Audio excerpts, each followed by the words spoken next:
for militants. This comes hours after Mr. Trump claimed credit for the pressure placed on Qatar, saying his recent visit to Saudi Arabia is paying off after all. On the fight against terror, France has asked the United Nations Security Council to back a West African force to combat terrorism, drug and human trafficking by eradicating the actions of Islamist militants and organized crime groups in the Sahel region. The vast arid zone has in recent years become a breeding ground for jihadist groups, some linked to Al-Qaeda and Islamic State. European nations, particularly France, fear these groups could threaten Europe if left unchecked. Yesterday, France circulated a draft Security Council resolution to the 15-member body to authorize the West African force to use all necessary means to restore peace and security in accordance with international law and work in coordination with the UN peacekeeping mission and French forces in Mali. Diplomats say the resolution could be voted on as soon as next week. Nigeria's Air Force counter-terrorism team now have an opportunity to learn new skills on asset protection and regimentation from the United Kingdom. Trainers from the UK will engage Nigerian Air Force officers and airmen in field and academic exercises as part of strategies to improve skills and capacity of Air Force personnel. The Air Officer Commanding Training, Air Vice Marshal Christopher Okoye, says about 300 Air Force personnel are expected to undergo the training, which will last for 6 weeks. The UK military team leader, Air Commodore John Griss, explains that the partnership between the UK military and Nigeria's armed forces was born out of the commitment of the present administration in waging war against global terrorism and violent extremism. To train our regiment personnel in how to protect our air assets and also how to operate in ground complex environments. That's why they are here to assist us in capacity building. We have young officers, flying lieutenants. We have some senior NCOs who will form the bulk of the trainer team, and we have the other lower cadre of NCOs who will be also the other element of the training team. So can I start by saying the UK apportions a high degree of importance on supporting Nigeria in capacity building. We're trying to produce a bespoke force for a bespoke task in training the Nigerian Air Force Regiment to be an Air FP exponent. Still in Nigeria, the Benue State government is enforcing the new anti-kidnap law, which carries a death sentence. The law, which came into force on May the 22nd, 2017, provides for death penalty once the abducted person dies in the hands of the kidnappers. The first suspect, Isaac Atsor, a 33-year-old, said to be a kidnapper, will be tried under this new law anytime this week. Benue State in the north-central part of the country appears to be one of the most affected by kidnapping, herdsmen attack and cult clashes.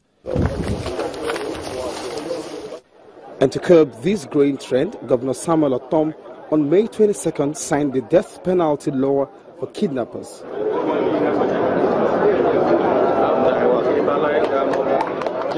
And the police have a test case at hand. Anyone who kidnap, adopt or unlawfully detain another person shall be liable to be sentenced to death. So you hear it very well. That is why I say you should listen to these highlights. Any person who gives himself as a volunteer hostage shall be guilty of an offense and shall, on conviction, be sentenced to 10 years imprisonment. This is Isaac, who allegedly kidnapped a school proprietor in Boko local government, and the law is now taking its course. We need ambush for them to come. They also got to know that the security was tight on the road, so they decided to change him from one farm to another farm, and that was how he was rescued without paying any ransom. And one of them was arrested. There are 4. Are still trailing the others, But as it is, I think this is going to be a trial case since the law has been passed. The law has been signed already. It is a law in the state, and the criminal or whoever that is a culprit is going to be tried under this law. The Attorney General is commending the security agencies for addressing this worrisome trend and is optimistic that the new law will strengthen the war against kidnapping in the state. You cannot have zero cases, but I want to say that generally criminal activities in the state have reduced to their barest minimum. And so if anybody is tried under this new law and he is convicted and sentenced to death, it depends on his discretion. With the enforcement of this new law, Benue people believe that kidnapping incident may now reduce, given the fact that those caught and subsequently tried will face death penalty. Outside Nigeria, a court in the Niger Republic has handed an opposition leader a 3-month suspended sentence for agitating for the overthrow of government. El Haj Amadou Jibo, the head of a coalition of opposition parties, was released from prison on Tuesday after being arrested last month for calling on his allies to remain united against President Mahamadou Issoufou and force him from power by any legal means available. In March, a court freed 15 civilians accused of complicity in an alleged December 2015 coup attempt against Issoufou. 9 military officers, including the alleged ringleader, General Salou Suleiman, are still behind bars awaiting trial. Issoufou has led Niger, a major uranium producer and Western ally against Islamists in the Sahara, since 2011. He won re-election in February 2016 in a runoff boycotted by the opposition, whose candidate had been jailed shortly before the first round. Still to come on Network Africa.